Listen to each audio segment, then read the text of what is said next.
हर्षदेव जी को पता है बौखला चुके हैं, कुर्सी हाथ में आ नहीं रही पैंथर्स पार्टी की। अब उनको जो है जो लगातार जो गलत आरोप लगा रहे हैं, इसी वजह से तो जो उनको कोर्ट में समन किया गया है। जो डिफेमेशन कैंपेन उन्होंने मेरे खिलाफ शुरू की, उस डिफेमेशन कैंपेन की वजह से उन्हें समन किया गया। भीम सिंह पे दाग पूरी दुनिया ने नहीं लगाया। आज उनका बेटा अपने बाप पे दाग लगा रहा है कि उन्होंने ब्लैक मनी जो है अपने ब्रदर के थ्रू इन्वेस्ट की और प्रॉपर्टी खरीदी।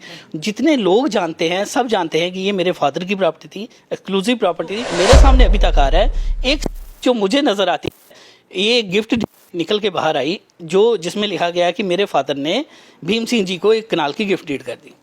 अब वो गिफ्ट डीड कहाँ होती है, वो बड़ी इंपॉर्टेंट है। आपने कभी सुना जज के घर में शाम को 7 बजे कोई गिफ्ट डीड होती है? ये गिफ्ट डीड में हम पढ़ के हैरान रह गए। वो जज साहब, किसी जज साहब के घर में 7 बजे गिफ्ट डीड हो रही है। अब ये हर्षदेव का लिंक ही क्यों जुड़ता है हर झूठी चीज के साथ? हर्षदेव का जीजा ही क्यों आइडेंटिफायर है उस गिफ्ट डीड में?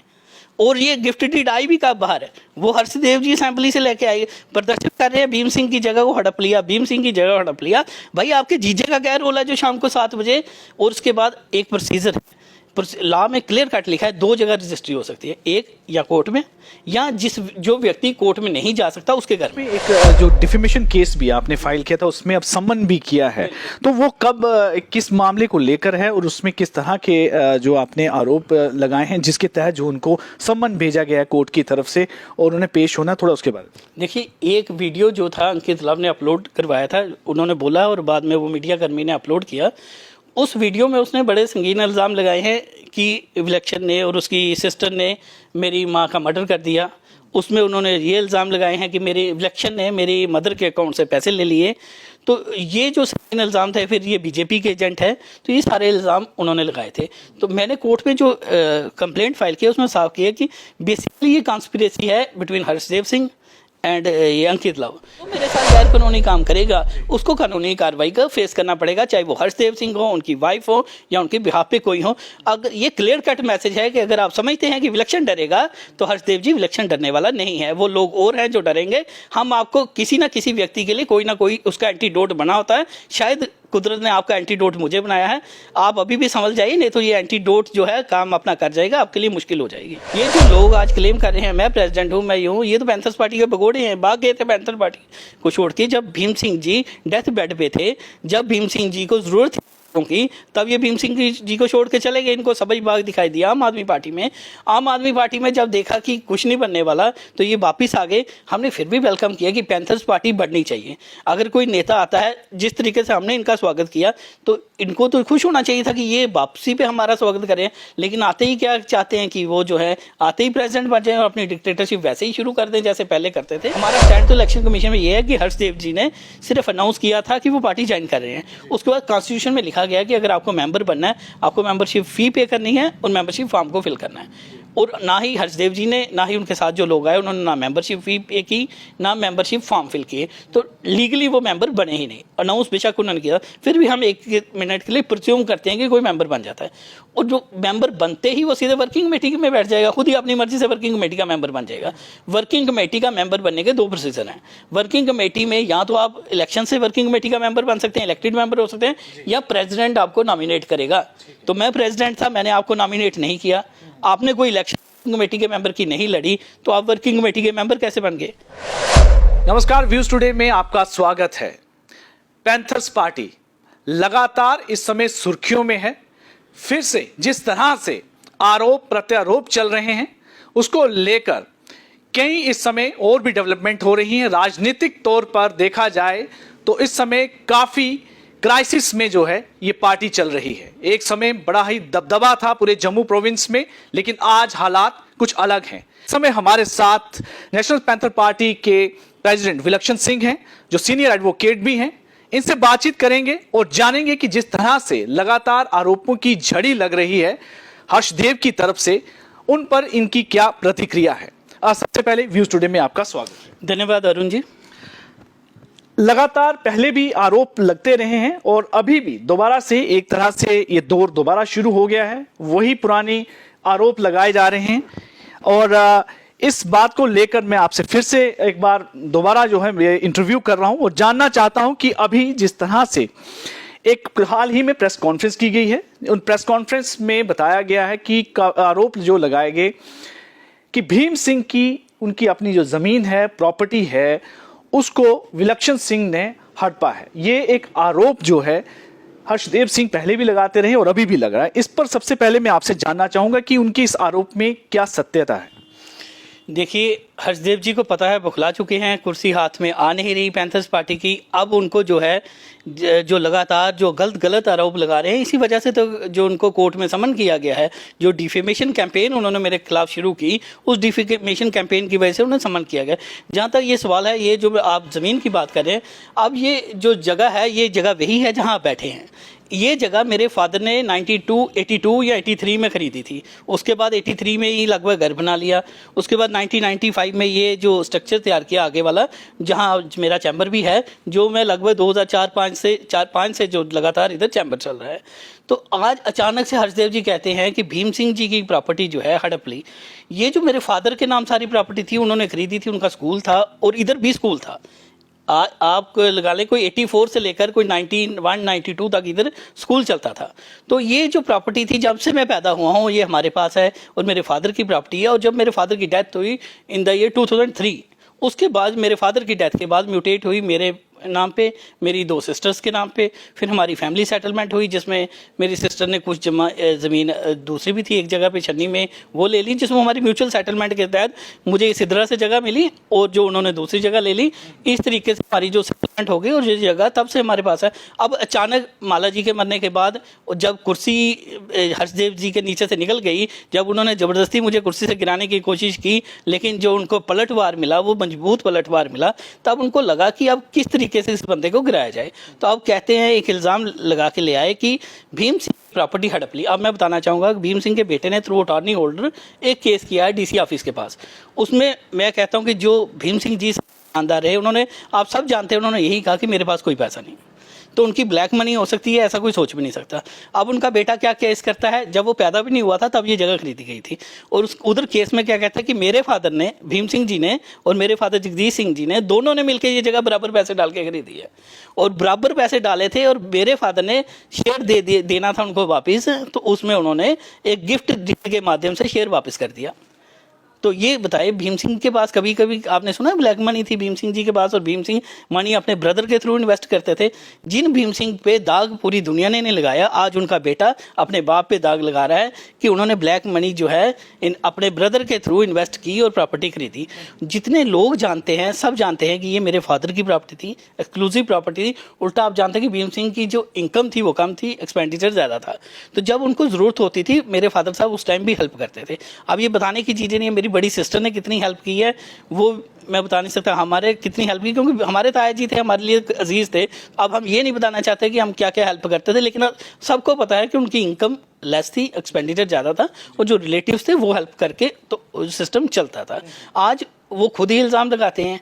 आज ये देखिए, ये मेरे फादर की प्रॉपर्टी 2003 में मेरे पास आई। अब जब ये सब कुछ निकला तो मैंने भी सर्च की, भाई ये क्या मसला क्या है। तो जो मेरे सामने अभी तक आ रहा है, एक जो मुझे नज़र आती है, ये गिफ्ट निकल के बाहर आई, जो जिसमें लिखा गया कि मेरे फादर ने भीम सिंह जी को एक कनाल की गिफ्ट डीड कर दी।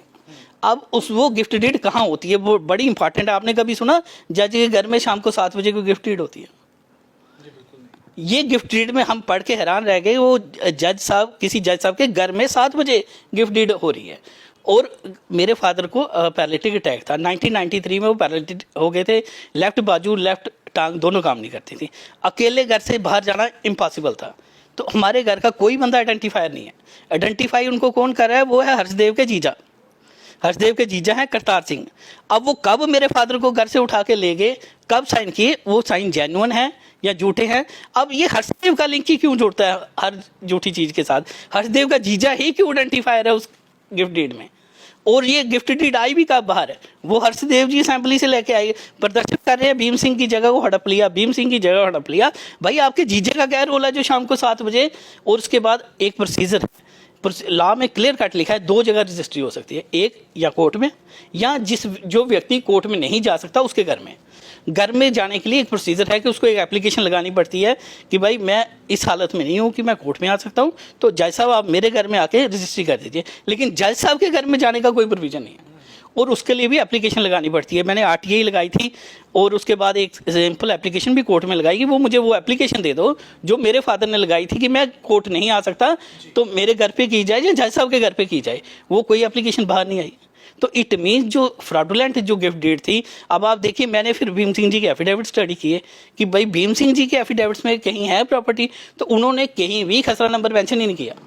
जितने भी इलेक्शन एफिडेविट्स मैं देख रहा हूँ खसरा नंबर उन्होंने कहीं मेंशन नहीं किया। 2014 में मैंने इलेक्शन लड़ी MLA की, मेरे जो एफिडेविट्स है भीम सिंह जी हाथ से निकले, वही इंडोर्स करते हैं उसको। उसमें मैं अपनी पूरी प्रॉपर्टी 2 कनालों 16 मरले डिक्लेयर करता हूँ, जितना मेरी प्रॉपर्टी सिदरा में है वो डिक्लेयर करता हूँ। वो सारी भीम सिंह ने तब कोई इतराज नहीं किया। इस घर में मेरी दीदी की शादी हुई, मेरी भीम सिंह जी इसी जगह पे आए, उन्होंने कभी क्लेम नहीं किया कि ये जगह मेरी है।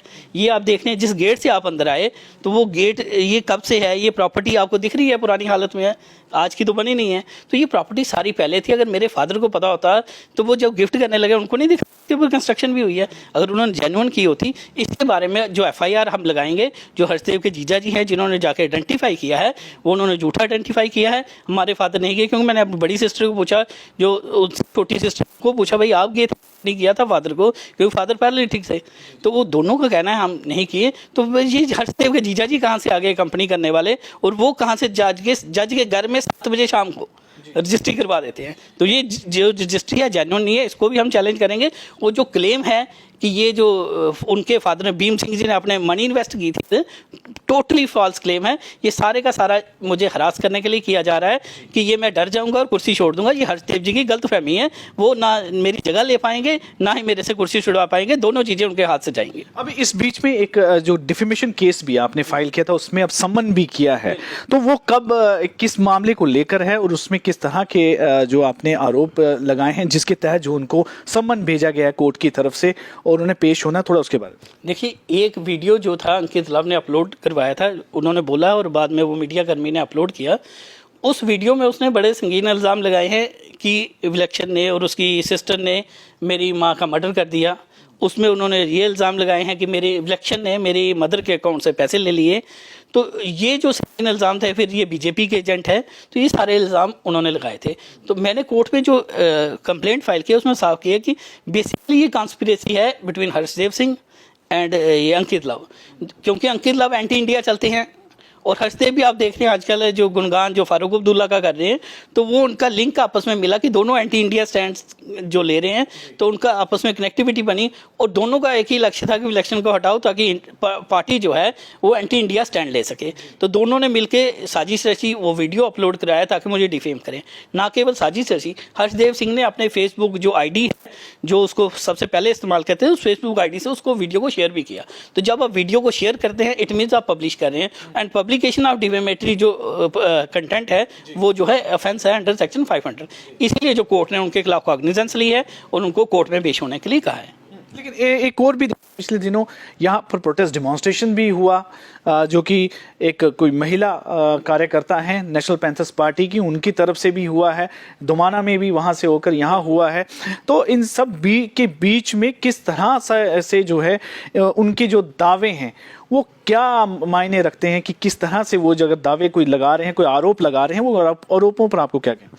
देखिए, पहले तो मैं कहूँगा कोई महिला नहीं थी, वो हर्षदेव जी की वाइफ थी मंजू सिंह जी, हर्षदेव की कज़न सुदेश डोगरा, मीना समसाल, ये लोग लेके वो एक कोई आप मुझे नाम पता चला है, कोई निशा है, तो उस सबको लेके मेरे घर के बाहर प्रदर्शन किया। मेरी वाइफ और जो बेटी थी वो घर में अकेली थी। पहले तो घर में घुसने की कोशिश की, जब नहीं घुस पाए तो फिर बाहर नारेबाजी की। ये था एक प्रेशर टैक्टिक्स कि विलक्षण को इतना प्रेशराइज कर दो कि ये आके हर्षदेव के पाँव पकड़ ले और कह दे कि भाई कुर्सी आप संभालो, मेरे घर के बाहर प्रदर्शन मत करो। तो ये इनकी गलतफहमी है कि हम टूटने वाले हैं नहीं, लीगली हम साउंड हैं, सब कुछ हम साउंड है। जो घर के बाहर आए थे उनके खिलाफ भी जल्द ही कानूनी कार्रवाई होगी, और जो मेरे साथ गैर कानूनी काम करेगा उसको कानूनी कार्रवाई का फेस करना पड़ेगा, चाहे वो हर्षदेव सिंह हो, उनकी वाइफ हो या उनके बिहाफ पे कोई हो। अगर ये क्लियर कट मैसेज है कि अगर आप समझते हैं कि विलक्षण डरेगा, तो हर्षदेव जी विलक्षण डरने वाला नहीं है, वो लोग और हैं जो डरेंगे। हम आपको किसी ना किसी व्यक्ति के लिए कोई ना कोई उसका एंटीडोट बना होता है, शायद कुदरत ने आपका एंटीडोट मुझे बनाया है। आप अभी भी समझ जाइए, नहीं तो ये एंटीडोट जो है काम अपना कर जाएगा, आपके लिए मुश्किल हो जाएगी।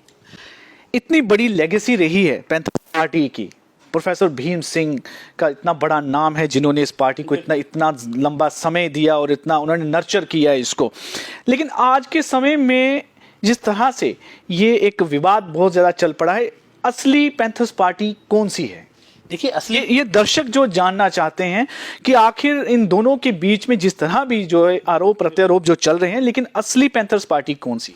देखिए असली पैंथर्स पार्टी वही है जहां जो पैंथर्स पार्टी में लगातार थे, जो आम आदमी पार्टी में पैंथर पार्टी के भगोड़े जो हैं, वो पैंथर पार्टी असली पार्टी कैसे हो सकती है?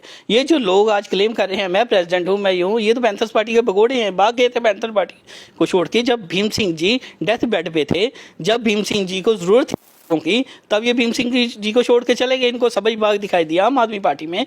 आम आदमी पार्टी में जब देखा कि कुछ नहीं बनने वाला, तो ये वापिस आ गए। हमने फिर भी वेलकम किया कि पैंथर्स पार्टी बढ़नी चाहिए।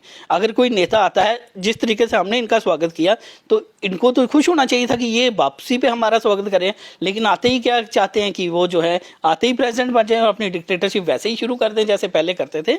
तो ये ना केवल डिक्टेटरशिप शुरू कर रहे थे, इनको एक गलत फहमी थी कि इनका पाला जो है आइंदा पड़ा होगा, जो लीगली साउंड व्यक्ति नहीं है उनसे पाला पड़ा होगा। इस का पाला उससे पड़ गया जिसको लॉ की थोड़ी नॉलेज है, जो स्टूडेंट ऑफ लॉ है। अब आप देखिए, आपने सवाल किया कि असली प्रेसिडेंट कौन है, तो इस बारे में मैं आपको डॉक्यूमेंट्री थोड़ा बताना चाहूँगा कि आप हर्षदेव जी का कहीं भी क्लेम देख लीजिए, जो कागज़ मेरे पास पड़े हैं ये भी देख सकते हैं। हर्षदेव सिंह जी एक क्लेम करते हैं कि 2 अप्रैल 2023 को वो प्रेसिडेंट चुने गए वर्किंग कमेटी के द्वारा।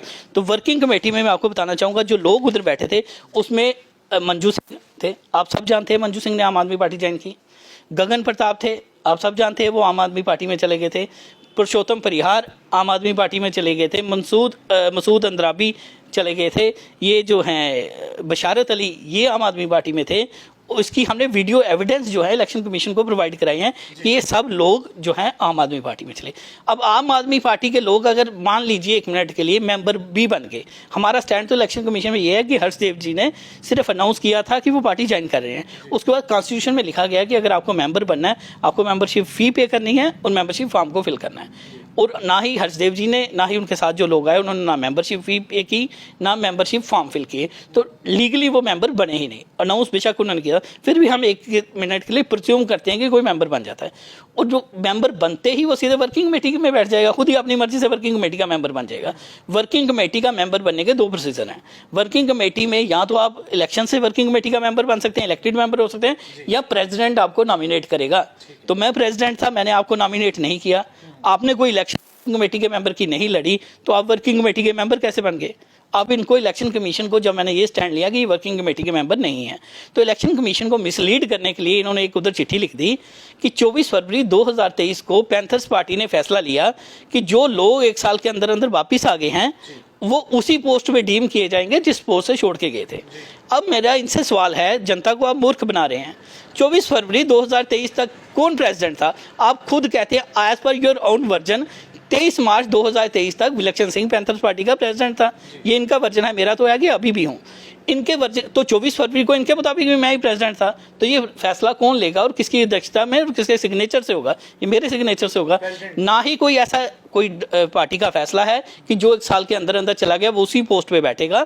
जब ये फैसला ही नहीं है, ये बेसिस इनका वर्किंग कमेटी में मीटिंग में बैठने का और अपने आप को प्रेसिडेंट चुनने का बेसिस ही खत्म हो जाता है। तो ये लोगों को मूर्ख बना रहे हैं। दूसरा, मैंने बताया कि हमारे जो वर्किंग कमेटी में, पहले भी आपको बताया था कि एज पर कॉन्स्टिट्यूशन एलिजिबल नहीं है। एक्स मिनिस्टर जो भी होगा हमारी पार्टी में प्रेसिडेंट नहीं बन सकता। दूसरा, हमारा इलेक्शन कमीशन में क्लियर स्टैंड है कि वर्किंग कमेटी सिर्फ उसी व्यक्ति को वर्किंग प्रेसिडेंट चुन सकती है जो ऑलरेडी वर्किंग कमेटी का मेंबर है। तो हर्षदेव सिंह वर्किंग कमेटी का कभी मेंबर ही नहीं थे, तो वर्किंग कमेटी एलिजिबल ही नहीं है इनको मेंबर चुनने के, प्रेसिडेंट चुनने के लिए। और तीसरा जो हमारा ये स्टैंड था कि ये जो मेजॉरिटी इनके साथ नहीं है, क्योंकि 7-8 लोग तो इन्होंने आम आदमी पार्टी के बिठा लिए। तो जब आम आदमी पार्टी के बिठा लिए आपने, तो वो जो है वो मेजॉरिटी बनती नहीं। आपके जो असली मेंबर हैं वो आपको मेजॉरिटी में सपोर्ट नहीं करते। तो मेजॉरिटी की सपोर्ट मेरे साथ है। तीसरा, वर्किंग कमेटी की मीटिंग को होल्ड कौन करेगा? प्रेसिडेंट कॉल करेगा। तो हर्षदेव सिंह जो ऑर्डिनरी मेंबर भी नहीं है वो कॉल कर लेते हैं मीटिंग को। मीटिंग का वो दिखा दें कहाँ इन्होंने नोटिस निकाला, किसने नोटिस निकाला, किस व्यक्ति ने वो मीटिंग कॉल की। तो प्रेसिडेंट के अलावा कौन कॉल कर सकता है? कोई भी नहीं। तो ये सारा जो फ्रॉड लोगों के साथ किया, फिर उन्होंने हमारे इलेक्शन जो कॉन्स्टिट्यूशन है उसमें ये है, प्रोविज़न है कि आपको एंडोर्स कराना पड़ेगा डेलीगेट सेशन में वर्किंग कमेटी का डिसीजन। तो उन्होंने ये एंडोर्स कराने के लिए क्या किया कि एक चिट्ठी देते हैं कि 24 मार्च को गगन प्रताप सिंह जी की, जो कि जनरल सेक्रेटरी हैं पार्टी के, उनकी अध्यक्षता में ये लोग, कोई तहसील प्रेसिडेंट चुना गया, कोई ब्लॉक प्रेसिडेंट चुना गया, वो 25 मार्च की वो लेटर है। तो 25 मार्च की लेटर को एज ए साइन करते हैं as a president of the party. जब आप प्रेसिडेंट खुद को डिक्लेयर खुद ही कर रहे हैं कि 2 अप्रैल को मैं बना, तो 25 मार्च की लिस्टों को आप प्रेसिडेंट के ऊपर साइन करके आप इलेक्शन कमीशन के साथ फ्रॉड कर रहे हैं। आप उन लोगों के साथ फ्रॉड कर रहे हैं जिन लोगों का विश्वास पैंथर पार्टी में, पैंथर पार्टी को आप नुकसान पहुंचा रहे हैं, क्योंकि आपने जो डॉक्यूमेंट्री एविडेंस जो दी है इलेक्शन कमीशन में वो सारी फॉल्स है। और 25 मार्च को पूछे गगन प्रताप जी से कि आपको जनरल सेक्रेटरी कौन बना गया, जब तक मेरा साइन किया हुआ कोई डॉक्यूमेंट नहीं है। 2 अप्रैल को हर्षदेव जी बनते हैं, तो 25 मार्च को गगन प्रताप को किसने जनरल सेक्रेटरी बनाया और किसने ये पावर दी कि कोई मीटिंग की चेयरमैनशिप वो कर लें। ये सारा घर का माहौल बना के रखना चाहते हैं, पैंथर पार्टी को एक अपने कंट्रोल में रखना चाहते हैं। जब तक कि मेरा विजन है कि पैंथर पार्टी या कोई भी पार्टी ग्रो तब कर सकती है जब लोगों में जाए, जब ये परिवार से निकल के परिवार से बाहर जाए। आज देखिए आप पैंथर पार्टी का अगर आप लें तो ये हर्षदेव जी वगैरह जो भी हमारे 4 एमएलए थे, मिनिस्टर 2 थे। आज पैंथर्स पार्टी का अपना कोई ऑफिस नहीं। अगर इनका इतना बड़ा विजन था तो आज पैंथर पार्टी का ऑफिस क्यों नहीं है अपना? आज पैंथर्स पार्टी ऑफिस के लिए क्यों जो है कि कहीं कहीं खोलना पड़ रहा है, किसी को अपने घर में खोलना पड़ रहा है, किस तरीके से?